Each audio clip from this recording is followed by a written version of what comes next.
Que a paz de Deus esteja presente na sua vida. É um prazer mais uma vez estar aqui, nos reencontrando neste programa A Escola Dominical na Web TV.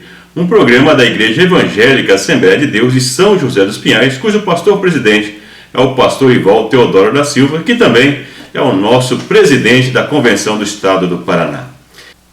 Estamos no terceiro trimestre de 2014 e vamos estudar a Carta de Tiago. Vamos ver que é uma carta que nos traz grandes ensinamentos, não ensinamentos doutrinários, mas que trata da vivência prática do cristão e nos traz uma reflexão do que é a verdadeira religião. Na lição primeira, que é essa lição que nós estaremos estudando, a fé que se mostra pelas obras. Vamos ver questões interessantes durante esse trimestre, como por exemplo, o questionamento que muitos teólogos fazem, pessoas que estudam a Bíblia ou questionam a veracidade da Bíblia, colocando em contradição os ensinamentos de Tiago e do apóstolo Paulo. Vamos ver que não são contradizentes os ensinamentos desses apóstolos, mas são ensinamentos coerentes. É um prazer estar aqui comentando com você esse trimestre mais uma vez. Peço perdão aos irmãos que, devido aos meus compromissos, vou postar esse vídeo muito em cima da hora, mas quero adiantar já o da próxima semana. Pedir perdão aos irmãos que têm tido dificuldade para responder todos os e-mails, questionamentos que tenho recebido devido às minhas ocupações. Mas dentro do possível, vou procurar atender os irmãos e irmãs que nos fazem questionamento, mas quero a sua compreensão. Saber que nós temos vários compromissos, como já mencionei anteriormente, compromissos profissionais, ministeriais e também acadêmicos com o meu doutorado que estou fazendo. Então eu peço que você ore em meu favor, nos ajude. No momento nós sabemos que existem muitos comentaristas, pessoas que têm postado seus vídeos, sabemos que você tem várias opções, mas agradeço àqueles que insistem em ouvir os nossos comentários e que nos motivam, apesar da dificuldade de estar postando os vídeos para que você possa ouvir-nos os comentários. Tem pessoas que mandam a sua mensagem dizendo que faz questão de assistir os nossos vídeos. Então, fica aí os meus agradecimentos por esse incentivo que você tem nos dado para continuar com esse trabalho. Vamos então à lição de número 1, a fé que se mostra pelas obras. Vamos à leitura bíblica desta lição.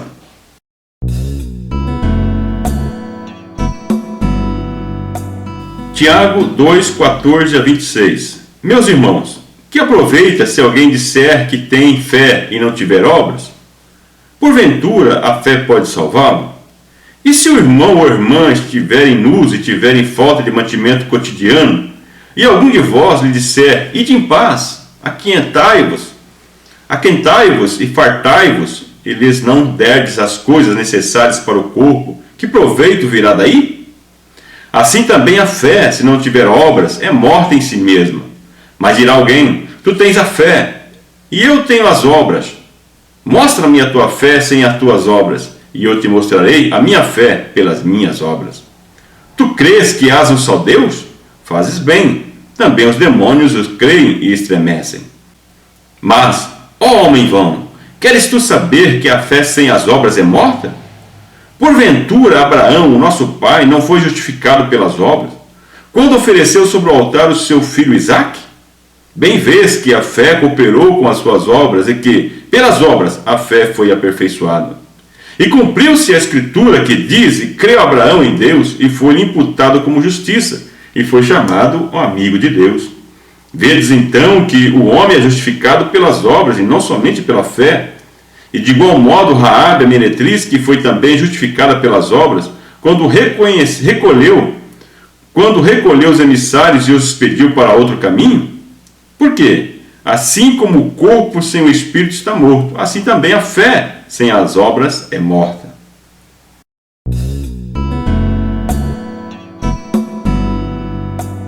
Conforme anunciado, nesse trimestre nós vamos estudar sobre a carta ou epístola de Tiago, como queiram.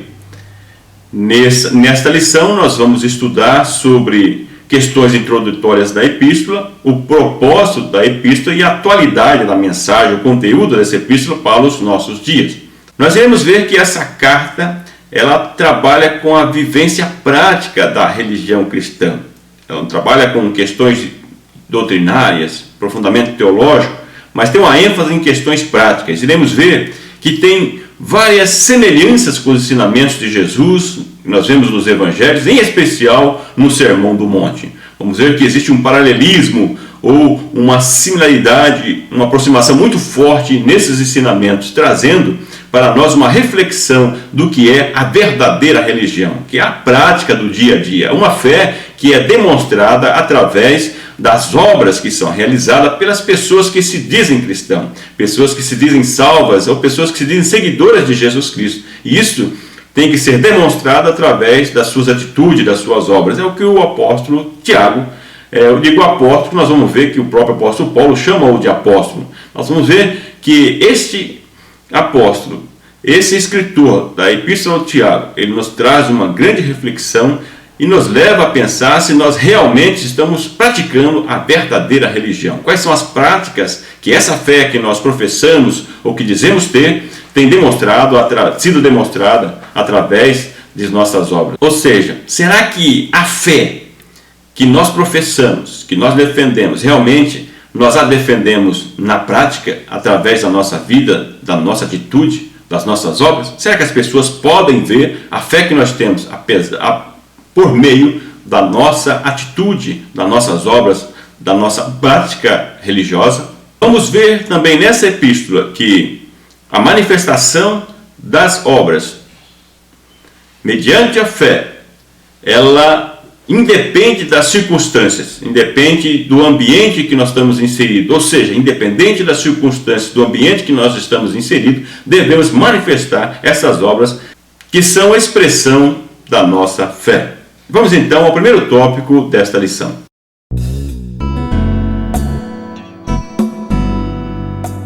Com relação às questões introdutórias da carta de Tiago, nós vamos ver que esse escrito é um dos mais antigos do Novo Testamento, um dos primeiros a serem escritos. E nós vemos que o nome Tiago era comum no Novo Testamento. Nós vemos várias citações de pessoas chamadas, que tinham o nome de Tiago. Por exemplo, Tiago, pai de Judas, em Lucas 6:16. Tiago, filho de Zebedeu, irmão de João.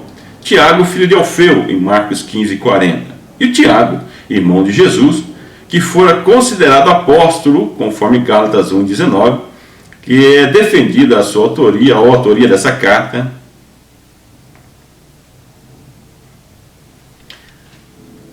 O autor das lições bíblicas da CPAD, pastor Eliezer, defende a autoria de Tiago, assim como vários teólogos também. Existem também algumas teorias em relação à autoria de Tiago. Vamos ver alguns questionamentos. Tem quem a defenda até de uma autoria desconhecida. Vemos que o próprio reformador Lutero questionava o valor dessa epístola, considerando que não fora escrita por nenhum apóstolo, dizendo ser inferior às demais epístolas, como o do apóstolo Paulo. Nós vemos isso no prefácio que ele faz à própria carta de Tiago, em 1522.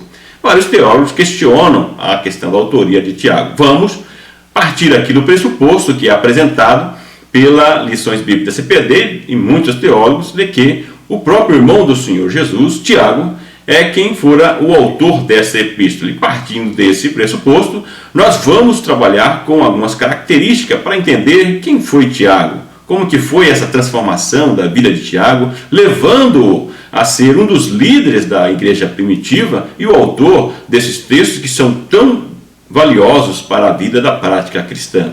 Temos várias citações que vai aparecer para você aí na legenda, no livro de Atos, que comprova a liderança de Tiago, que nós vemos que durante o ministério do Senhor Jesus, não aparece ao lado de Jesus. Pelo contrário, nós vemos alguns combates que Jesus teve com a sua própria família. Aqueles que conheciam Jesus, que haviam vivido com Jesus, não o viam como filho de Deus ou como alguém que merecesse a atenção especial como os demais discípulos o tinham. Nós vemos que os seus próprios familiares não tinham essa consideração. Então nós vemos que a família, que é uma das provas da própria divindade de Jesus, porque se aqueles que conheceram Jesus durante a sua vida terrena depois da sua morte, entregarem a sua vida ou lutarem pelo Evangelho, pela missão, pela mensagem que ele pregava, nós vemos que só poderia acontecer essa transformação se verdadeiramente eles tivessem convicção desse chamado, dessa divindade do Senhor Jesus como Deus encarnado e que esteve ao lado deles. Imagine, eu fico pensando na cabeça de Tiago e seus irmãos, como que eles poderiam, imaginavam, como é que eles se comportaram depois da morte de Jesus. Sabe? Ele esteve ao nosso lado, convivemos com ele, tivemos esse privilégio, mas não valorizamos como deveria. Passaram a valorizar depois da morte de Jesus. É como muitas pessoas, como nós, muitas vezes, que temos privilégios na nossa vida e não damos devido valor. Muitas vezes nos preocupamos mais com coisas secundárias, duvidamos de muitas questões ou muitas manifestações de Deus na nossa vida sem dar a devida prioridade. E muitas vezes acabamos dando prioridade depois que passa o tempo ou que se perde a oportunidade de ter aproveitado muito mais. É uma coisa para a gente já pensar sobre isso também. Imagine você e comece a refletir, que talvez ajude você no estudo dessa lição ou ao ensinar essa lição, como foi essa transformação na vida de Tiago, um grande líder da igreja primitiva. 1 Coríntios 15:7 nos fala também de uma revelação do Cristo ressurreto a Tiago, que pouco se comenta. Ou seja, nós vemos o apóstolo Paulo, de certa forma, como situamos aí também em Gálatas, talvez defendendo já o apostolado de Tiago, que ele chama lá em Gálatas, ele de apóstolo. Ou seja, geralmente existia aquela crença ou aquela exigência da época de que para ser um apóstolo deveria aprender aos pés de Jesus. Tiago conheceu Jesus, não vemos ele caminhando com Jesus, mas vemos aí essa experiência que é apresentada pelo apóstolo Paulo desse encontro de Tiago com o Cristo ressurreto. Esse Cristo já com um novo corpo, com uma vida diferente, ou seja, manifestando a sua deidade. Esse encontro foi impactante na vida de Tiago ao ponto de transformá-lo em um grande líder na igreja primitiva, como já dissemos anteriormente. Nós vemos nos escritos dos pais da igreja, como Orígenes, Eusébio de Cesareia, Jerônimo, que citam Flávio José, o historiador judeu, que menciona a crença que existia na época da destruição do templo em 70 depois de Cristo, como se essa fosse uma punição para os judeus pelo tratamento que eles haviam dado para Tiago, o chamado justo, que era irmão de Jesus. Ou seja, como eles perseguiram com o tratamento que eles deram, agora vem aí essa destruição como uma punição. É um ensinamento que tem, eu deixo aí para você pesquisar um pouco mais, se você quiser complementar alguma coisa na sua aula, se houver necessidade.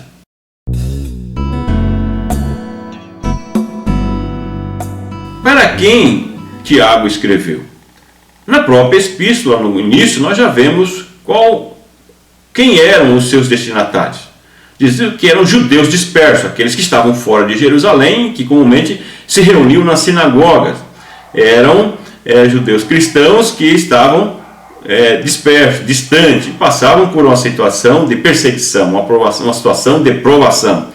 Esses eram os destinatários originais da carta, pessoas que estavam passando por uma situação de opressão, uma situação de perseguição, de sofrimento, em que o apóstolo escreve para essas pessoas e que também nós vamos ver que tinha um propósito específico no segundo tópico dessa lição, e no último tópico nós vamos ver que essa mensagem que foi destinada a essas pessoas na época, no primeiro século, uma mensagem que é atual também para os nossos dias e que serve para a nossa reflexão, para o nosso fortalecimento, a nossa maturidade dentro da nossa vida cristã, ou seja, a maturidade da fé cristã na nossa vida. Por isso a importância dessa epístola para nós nos dias de hoje também.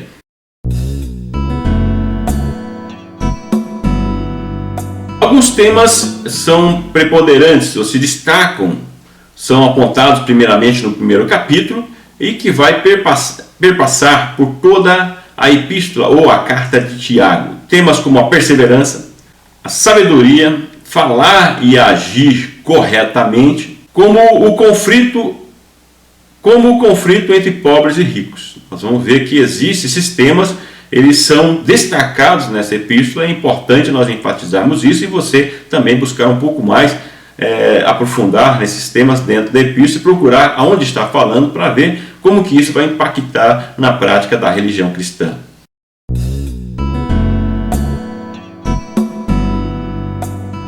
E a Epístola de Tiago, uma característica muito importante é que ela nos faz lembrar muitos ensinamentos de Jesus, ensinamentos que aparecem nos Evangelhos, em especial no Sermão do Monte. Eu deixo no meu arquivo de slide aí algumas comparações tiradas do comentário bíblico pentecostal do Novo Testamento, onde faz ali uma comparação, que também é citado no livro que acompanha a revista da CPAD, que foi publicado, que também se coloca uma citação deste livro. Uma comparação entre alguns temas que são tratados nos Evangelhos, em especial no Sermão do Monte, e que Tiago também trata, fazendo aí uma comparação das citações no Novo Testamento, bem como também na Epístola de Tiago. Eu sugiro que você baixe o arquivo de slide no meu blog, natalindasneves.blogspot.com.br, no site redemoamiga.com.br, que é o site da Igreja Evangélica Assembleia de Deus, que trata a questão da mídia, da comunicação da igreja. Você pode baixar ali o arquivo de slide, baixar o vídeo, esse vídeo que está assistindo, ou no meu canal do SlideShare, que você também tem aí no meu blog, lá um link que você pode abrir e que aparece também no site Rede Mão Amiga. Você pode baixar e utilizar na sua aula ou na preparação da sua aula, você que está estudando, você poderá utilizar para fazer aí uma interação com os alunos na sala de aula. Isso que é muito importante.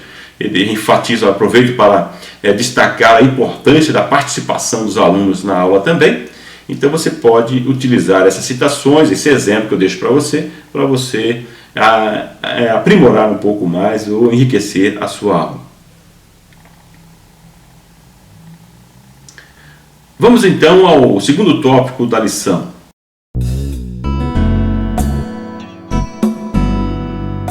Quero destacar dois propósitos especiais dentro da epístola ou da carta de Tiago. Nesse tópico eu quero ser breve, simplesmente trazer aqui a essência, no sentido quais foram então os propósitos ou principais propósitos na carta ou epístola de Tiago, como queira. O primeiro propósito que nós podemos citar, que eu já citei indiretamente anteriormente, é a questão de encorajar. As palavras de Tiago levava os seus destinatários originais, que já citamos, que eram judeus cristãos despertos, que estavam fora de Jerusalém, que geralmente se congregavam nas casas ou na sinagoga, pessoas que estavam passando por momentos de perseguição, contexto de sofrimento, de provações.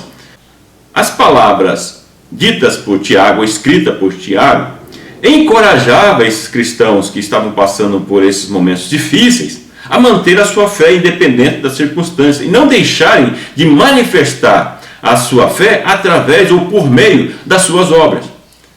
Porque uma pessoa que conhece ao Senhor Jesus, que tem essa interação, que tenha essa transformação pela palavra do Evangelho, o encontro com Jesus, que transformou a própria vida de Tiago, como nós vemos ali o seu encontro com Cristo ressurreto, teria que manifestar pela fé que é possível, por meio do encontro com Jesus, obras dignas de arrependimento, obras de pessoas que tiveram um encontro transformador, com o Evangelho transformador, e que, independente das circunstâncias, independente do momento que estavam passando, eram pessoas que manifestavam essa beleza do Evangelho que transforma.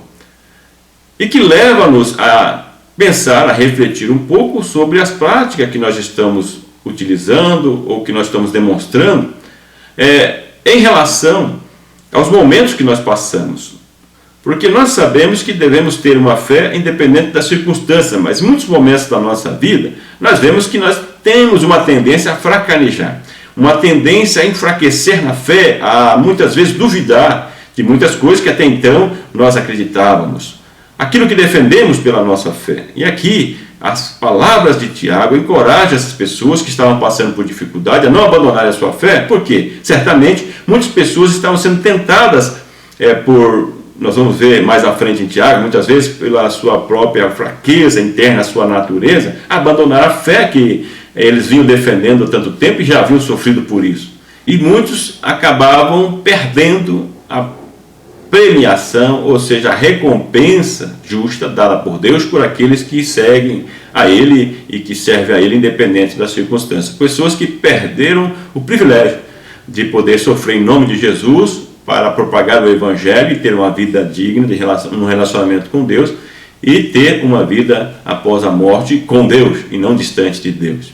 Isso, então, um primeiro propósito que nós devemos enfatizar nessa epístola. E o segundo propósito, que é um complemento com o primeiro, é ensinar qual é a verdadeira religião, ou seja, a manifestação das obras que evidenciasse a fé que eles professavam, que tem a ver com o primeiro, né? Mas é no sentido de que não podemos dizer que nós temos fé no Senhor, que essa fé que transforma, que justifica, é uma fé que não é manifestada por meio de obras, que a obra é desnecessária. O que o apóstolo aqui ensina é que, apesar de nós demonstrarmos ou falarmos a respeito de uma fé, ou muitas vezes a nossa palavra expressar, de certa forma, uma aparência de uma fé, ela deve ser evidenciada através das obras. As obras não podem estar separadas da fé, mas acompanhar a fé.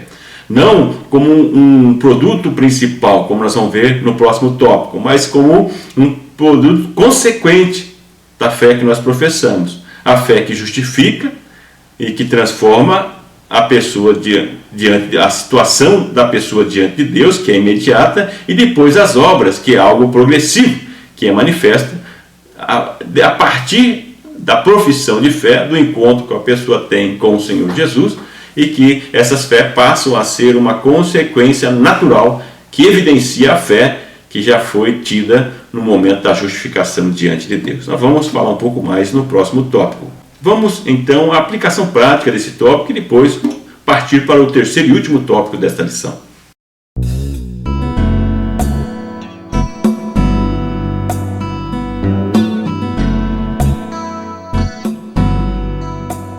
O estilo e o conteúdo da carta de Tiago remete à sabedoria judaica, a tradicional sabedoria judaica, que estava muito relacionada com a prática, a rotina diária da vida das pessoas. Nós vemos que a tradicional sabedoria judaica levava em consideração ou valorizava muito questões do dia a dia das pessoas, demonstrando que a religião estava muito ligada com a rotina das pessoas. Não poderia ser algo separado, algo que fosse evidenciado somente nos momentos de ir ao templo ou à igreja, mas deveria ser manifesto a partir dos pequenos detalhes da vida da pessoa. É o que nós vemos isso na epístola de Tiago, e que nós vemos como algo importante também para os nossos dias e que deve ser evidenciado também pela igreja.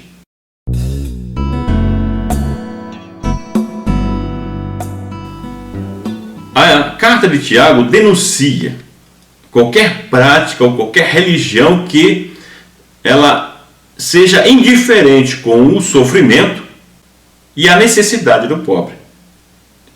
Uma religião que seja indiferente com o sofrimento e a necessidade do pobre. Ou seja, não pode uma igreja falar de Jesus, professar de Jesus, e estar alienada no sentido da própria sociedade, do ambiente que está inserida, com o sofrimento, com a opressão, as pessoas que sofrem sem fazer nada, ou a necessidade do pobre, ou seja, deixar de lado a questão da ação social.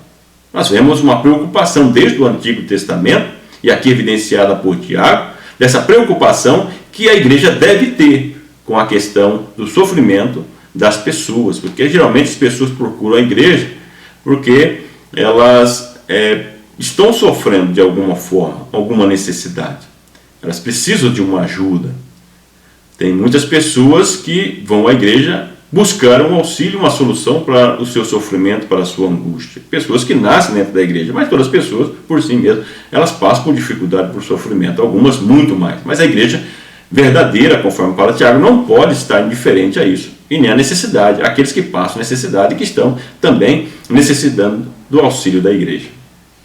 Às vezes criticamos outras denominações ou organizações religiosas por se dedicarem somente para a questão das obras, ação social, e se esquecerem muito das áreas teológicas e espirituais. Mas também nós temos que ver que a questão social é muito importante, e aqui Tiago diz que a verdadeira religião ela não pode ser diferente a essas questões. Tiago deixa evidente também que seguir as orientações de Jesus significa seguir a boa, perfeita e agradável vontade de Deus.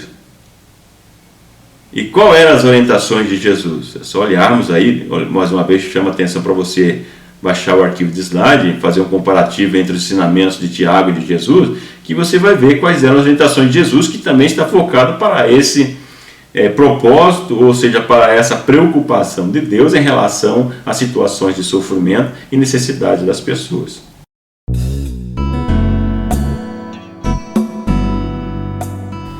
O cristianismo deve fazer a diferença. Muitos criticam o cristianismo por falar demais, por ter muita teoria e pouca prática. E nós temos que tomar essa crítica como algo positivo e começarmos a analisar como tem sido o nosso comportamento em relação ao sofrimento e à necessidade das pessoas. Será que o cristianismo que nós vivemos realmente está fazendo a diferença na sociedade que estamos inseridos? É algo para nós pensarmos.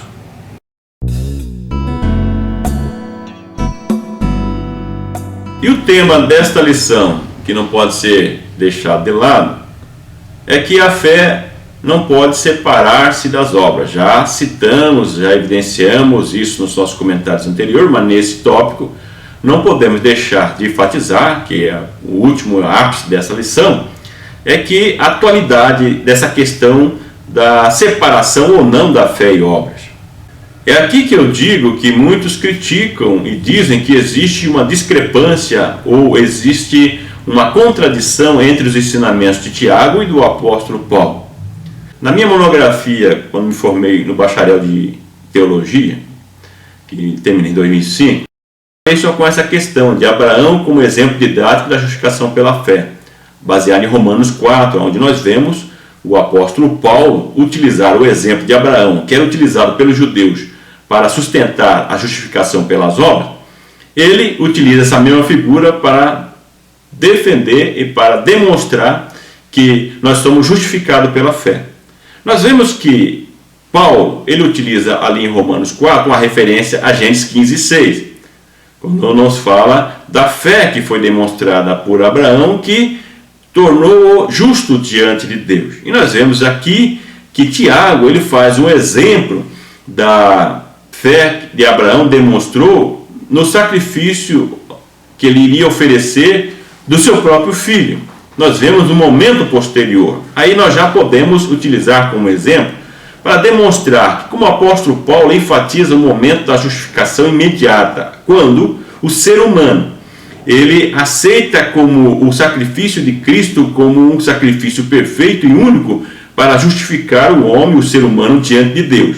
É nesse momento que aceita-se esse sacrifício perfeito, é justificado imediatamente diante de Deus. É o momento da justificação que é imediata e é um momento específico. Aí nós vemos, como Tiago enfatiza a questão da obra, é um segundo momento. Depois de justificado diante de Deus pela obra de Cristo, a pessoa ela passa a ter uma nova vida, uma nova natureza, que como consequência as obras devem ser manifestas. Justificados pela fé diante de Deus, a obra em Cristo Jesus, e uma vez justificado, a obra passa a ser algo, uma consequência natural. Então Tiago, ele não contradiz com Paulo, mas pelo contrário, complementa essa mensagem do apóstolo Paulo ao dizer que a fé é inseparável da obra. Não quer dizer que a obra é para a salvação e unicamente, mas quer dizer que a fé que serve para a justificação da pessoa conduz, consequentemente, para a manifestação das obras que são geradas a partir dessa fé. Então, a fé e obras ela é inseparável, ou são inseparáveis. Deve ser manifesta a fé em Cristo Jesus e manifesto essa fé por meio das obras que são consequências, são geradas a partir dessa fé que transforma as pessoas que, independente das circunstâncias, do meio em que ela está passando, da vida que está passando, como nós vemos aqui nos destinatários de Tiago, ela manifesta essas obras dignas de arrependimento. Obras que priorizam o reino de Deus e a sua justiça, conforme Mateus 6:33. Isso é uma referência para o cristão e nós vemos isso como um tema principal da Bíblia, a questão do amor, a questão da justiça, a questão da promulgação que veio por meio de Jesus do reino de Deus. A justiça e o reino de Deus que se expressa através do amor, né, na vida das pessoas, que, consequentemente, as obras vão demonstrar também essa fé e esse amor que as pessoas que conhecem a Deus têm na sua vida. Nós vemos aí uma similaridade também com João Batista, na questão do fruto de arrependimento. Quando a pessoa é justificada, ela vai demonstrar esse arrependimento pela vida pregressa, pela vida anterior, e passa a ter uma vida transformada, e através do arrependimento vem a justificação, o perdão dos pecados, e uma vida que busca a santificação, que é progressiva. Vamos então à aplicação prática desse tópico. Você tem praticado a verdadeira religião? Que diferença o cristianismo tem feito na sua vida? Será que a sua vida tem demonstrado que o cristianismo é evidenciado através de obras que são geradas por uma fé verdadeira no Filho de Deus, no Salvador, que muda a realidade das pessoas? Pense um pouco. Vamos às considerações finais desta lição. Provável autoria do irmão de Jesus, com estilo e conteúdo semelhante aos evangelhos, e em especial o Sermão do Monte. Então nós vimos nesta lição que o irmão de Jesus seja o provável autor desta carta e que traz ensinamentos práticos da vida cristã e que tem muita semelhança com os evangelhos, ensinamentos de Jesus. Então nós vemos aí as orientações do evangelho de Jesus coincidindo com o ensinamento de Tiago e que devem ser evidenciados na nossa vivência, na nossa prática de vida comum, na nossa rotina do dia a dia. Propósito de encorajar os crentes em momentos de provação e advertir a prática da verdadeira religião.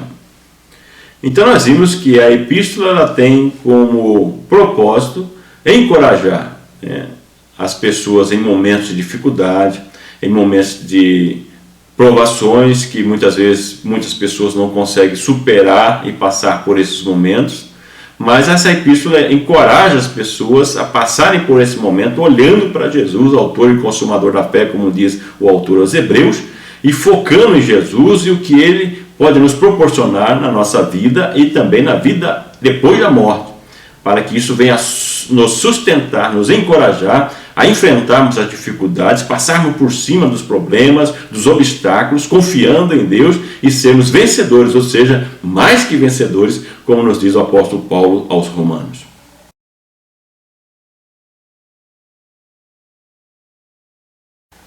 Por fim, nós vamos aí ao objetivo principal da lição.